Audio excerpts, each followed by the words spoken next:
et messieurs, bonjour et bienvenue dans cette édition hebdomadaire. Les titres, c'est tout de suite. À la une de ces titres, un atelier de formation sur l'entrepreneuriat s'est tenu ce jeudi à la salle de la mairie de Tambacounda.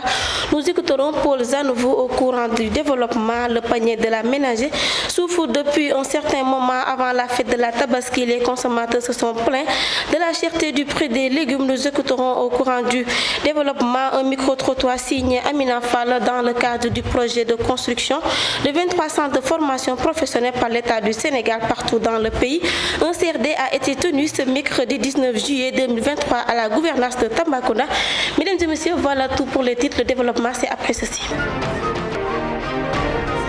Merci si vous nous rejoignez toujours, mesdames et messieurs, et comme annoncé en titre, un atelier de formation sur l'entrepreneuriat s'est tenu ce jeudi à la salle de la mairie de Tambacounda. Cette formation entre dans le cadre de promouvoir l'entrepreneuriat pour stimuler l'économie. Elle est initiée par Agrobeidare en partenariat avec USAID. Vincent Paul Zanouvi au micro de Ndeye Khady Ndiaye. En fait, nous sommes là dans le cadre d'une formation. C'est une formation initiale d'abord. Elle se déroule sur 2 jours. Ce jeudi et demain vendredi 21. C'est une formation organisée par Agrobeidare en partenariat avec l'USAID, le programme entrepreneuriat et investissement, mis en œuvre par Winrock.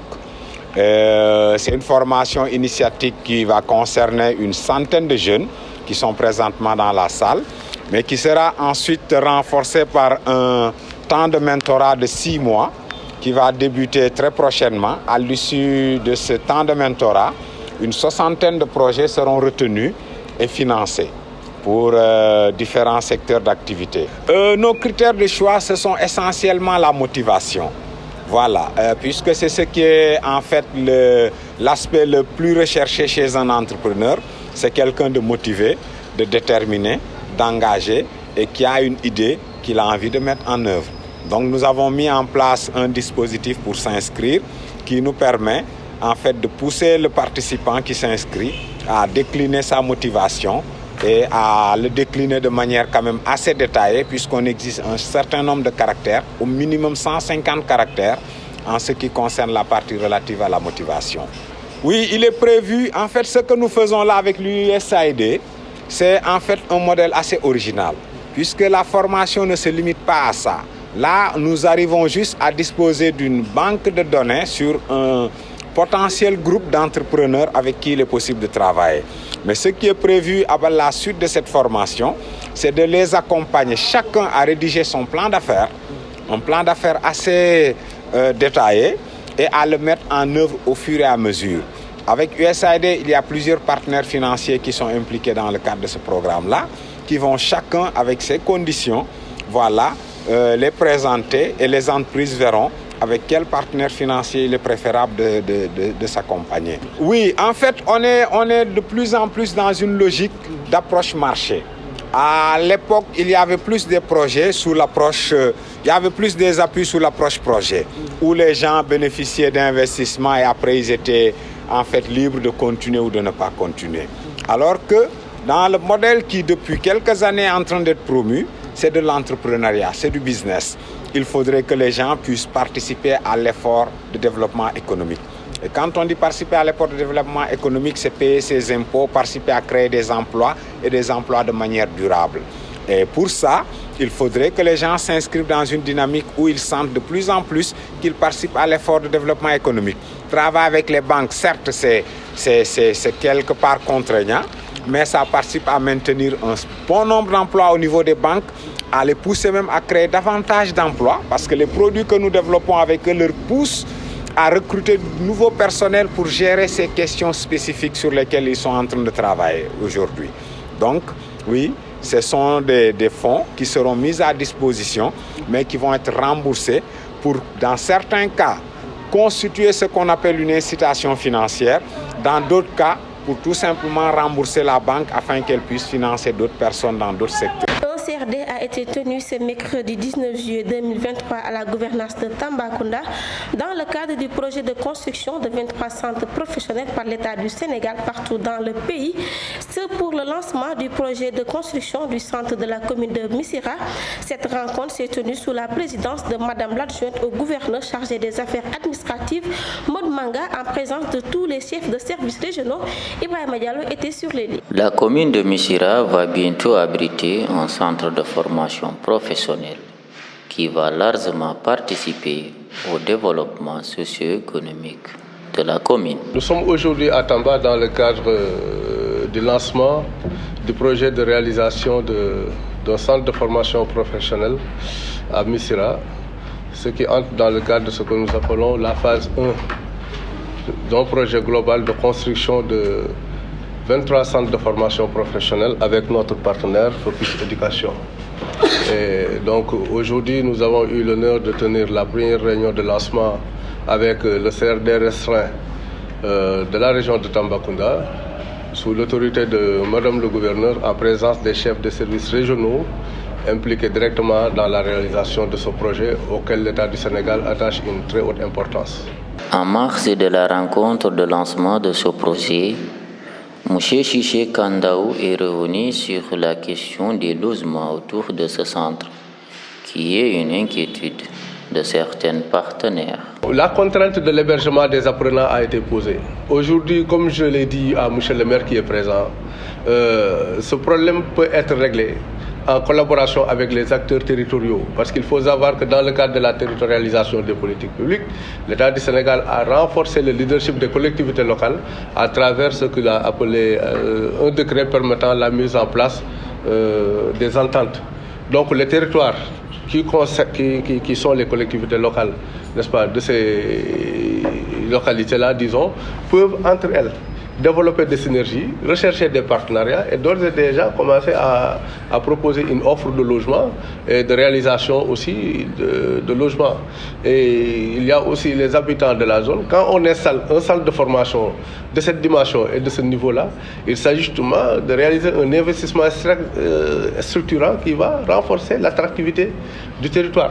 Donc les acteurs et les personnalités originaires de ces zones doivent pouvoir justement capitaliser sur la présence de ce centre pour essayer d'accompagner cette dynamique impulsée par l'État du Sénégal par une offre de logement qui peut-être permettra aussi de pouvoir offrir des logements aux différents apprenants. Ce projet de construction de 23 centres de formation professionnelle sur toute l'étendue du territoire national va contribuer à améliorer la qualité de formation des jeunes Sénégalais pour booster l'économie. Merci à Ibrahima Diallo pour ce reportage ô combien important. Parlons cette fois-ci du panier de la ménagère qui souffre depuis un certain moment avant la fête de la Tabaski. Les consommateurs se plaignent toujours de la cherté du prix des légumes au marché de poissons de Tambacounda. Vendeurs et consommateurs taxent cette flambée à cause de la hausse des tarifs de transport. Micro-trottoir signé Amina Fa. Les légumes sont très chers. Le prix va jusqu'à 3 000 francs. C'est vraiment trop cher. On n'a pas trop le choix, mais on fait avec. On est très fatigué. Avec la dépense, c'est très dur. Les hommes aussi sont fatigués parce qu'il y en a qui donnent 1 000 francs pour la dépense quotidienne.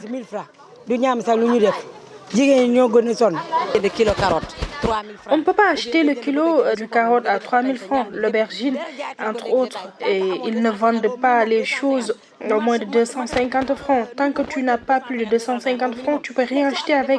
C'est difficile. Tout ce que tu achètes, c'est à 250. Si tu as une dépense quotidienne de 4 000 francs, tu ne peux pas t'en sortir. Tu ne pourras pas acheter tout cela.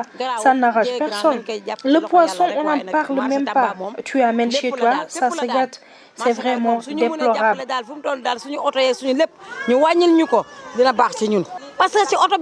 La cause est très simple, c'est les transports qui sont chers. C'est à cause de la provenance. C'est trop loin, ça vient du Mali, Mboro. Donc c'est tout à fait logique. Les 3 000 et 10 000 francs. Alors, on n'a pas le choix.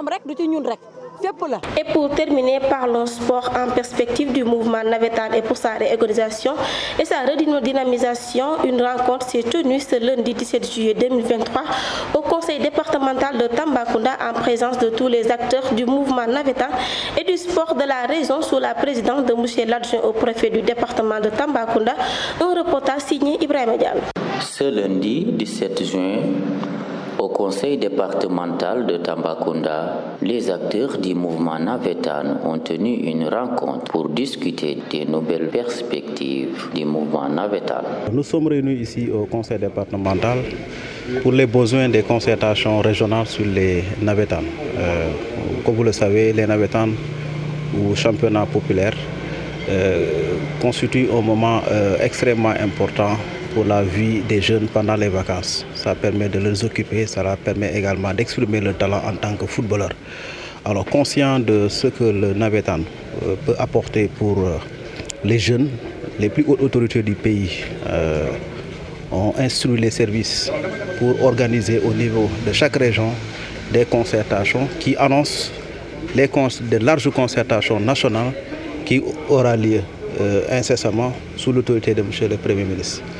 Donc c'est un peu l'objectif de cette rencontre-là, c'est pour discuter entre les différents acteurs, les institutionnels, les acteurs directs et dynamiques du navétane, pour qu'on puisse faire des propositions. Une occasion saisie pour Balidan Faha d'exprimer toute sa satisfaction de cette rencontre avant de revenir sur les progrès du navétane de Tambacounda. Mais une appréciation de satisfaction et d'espoir, parce que pour vous dire que ça montre que l'État sénégalais s'intéresse énormément au mouvement navétane, qui est un service d'utilité publique et qui a fini de démontrer toute sa capacité, en tout cas toute sa volonté et tout son engagement à œuvrer davantage pour créer le bon cadre pour l'épanouissement de la jeunesse, mais aussi créer des talents.